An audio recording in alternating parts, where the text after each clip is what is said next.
नमस्कार दोस्तों, जादुई चक्की की कहानी प्राचीन काल की बात है। एक गांव में दो भाई रहते थे। बड़े भाई के पास बहुत सा धन था, परंतु छोटा भाई गरीब था।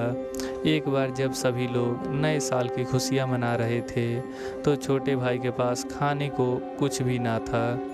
वह बड़े भाई के घर गया और उसने उससे एक सेर भर चावल उधार मांगा, परंतु बड़े भाई ने साफ इनकार कर दिया। जब छोटा भाई उसके घर से उदास लौट रहा था, तो मार्ग में एक बूढ़ा मिला। बूढ़े के पास लकड़ियों का एक भारी गट्ठा था। बूढ़े ने उससे पूछा, बेटा तुम इतने उदास क्यों हो? क्या बात है? हमें बताओ, शायद हम कुछ मदद कर सके। तब छोटे भाई ने अपनी सारी दुख भरी कहानी सुनाई। बूढ़े ने उसे दिलासा देते हुए कहा, बेटा यदि तुम लकड़ियों का यह गट्टा मेरे घर तक पहुंचा दो, तो मैं तुम्हें ऐसी चीज़ दूंगा जिसकी सहायता से तुम धनी हो जाओगे। छोटे भाई ने फौरन लकड़ियों का गट्टा उठाकर अपने सिर पर रख लिया और फिर उसके पीछे पीछे चल पड़ा। घर पहुंचकर छोटे भाई ने लकड़ी का गट्टा जमीन पर रख दिया और बूढ़े आदमी ने उसे एक मालपुआ दिया और कहा, तुम इसे लेकर पास के मंदिर के पीछे वन में चले जाओ। वहीं पर तुम्हें एक गुफा दिखाई देगा जिसमें बहुत से बौने रहते हैं। मालपुआ उसका मनपसंद भोजन है। वे किसी भी कीमत पर इसे पाना चाहेंगे। तुम उनसे धन मत मांगना, कहना कि मुझे पत्थर की एक चक्की दे दो। छोटा भाई मंदिर की ओर चल पड़ा। थोड़े ही देर में वह वन में जा पहुंचा।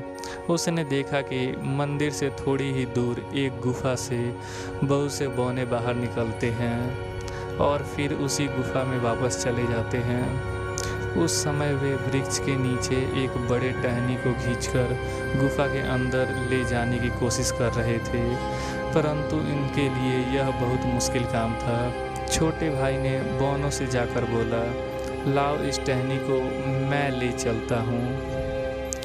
जब वह टहनी को कंधे पर उठाए हुए गुफा के पास पहुंचा तो उसके कान में एक धीमी आवाज़ पड़ी, मुझे बचाओ।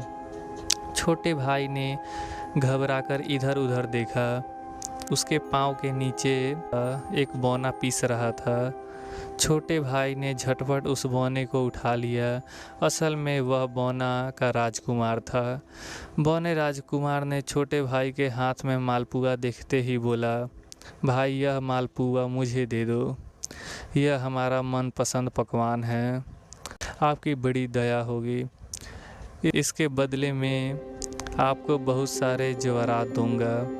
छोटे भाई को बूढ़े की बात याद आ गई।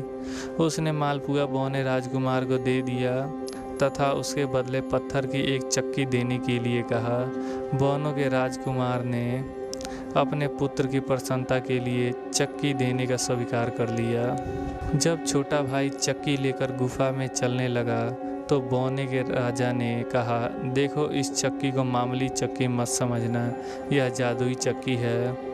इस चक्की की दाईं ओर घुमाने से तुम वस्तुएं मांगोगे मिल जाएगी। जब तक तुम इसे फिर से बाईं ओर नहीं घुमाओगे, वह चीज़ निकलती रहेगी। अब छोटा भाई पत्थर की चक्की लेकर घर आया। उसकी पत्नी भूखी प्यासी बैठी पति की प्रतीक्षा कर रही थी। वह उसे पत्थर की चक्की उठाए आते देख निराश हो गई, परंतु पति के आते ही कहा कि शीघ्र ही अंदर जाकर कपड़ा बिछा दो। उसकी पत्नी ने कमरे के भीतर जाकर एक कपड़ा बिछा दिया। छोटे भाई ने चक्की को उस पर रख दिया और फौरन दाईं ओर घुमाते हुए कहा, चावल निकालो। ऐसा कहने से वहाँ पर चावल के ढेर लग गया। फिर उसने दाल मांगी तो दाल मिल गई। उसके बाद उसने एक एक करके आवश्यकता की सभी चीज़ें मांगी जो उससे मिलती गईं। छोटा भाई सोचने लगा कि अब तो मैं धनवान हो गया हूँ, मुझे एक महल में रहना चाहिए। उसने चक्की के दाईं घुमाकर पहले एक सुंदर महल तैयार करवाया, फिर उसे बढ़िया सामान से सजवाया। वह बड़े ठाट बाट से रहने लगा।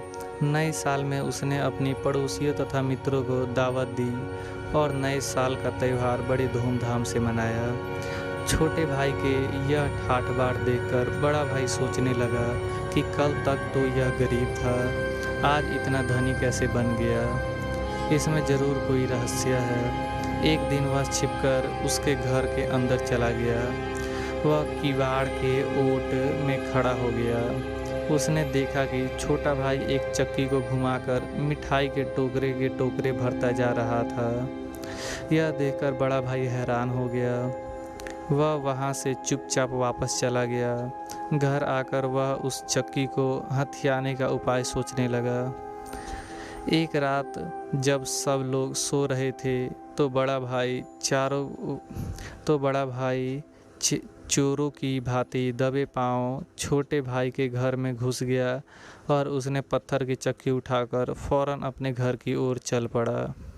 बड़े भाई ने सोचा कि अब वह टापू जाकर रहेगा और इस चक्की की सहायता से लखपति बन जाएगा। यह सोचकर वह परिवार सहित समुद्र के किनारे आया और चक्की को साथ में लेकर एक नौका में बैठ गया। घर से चलते समय उसने सब जरूरी चीज़ें साथ ले ली थी, परंतु नमक लाना भूल गया था। नौका पर बैठते ही उसने पहला काम यह किया कि नमक पाने के लिए चक्की को घुमाना आरंभ किया।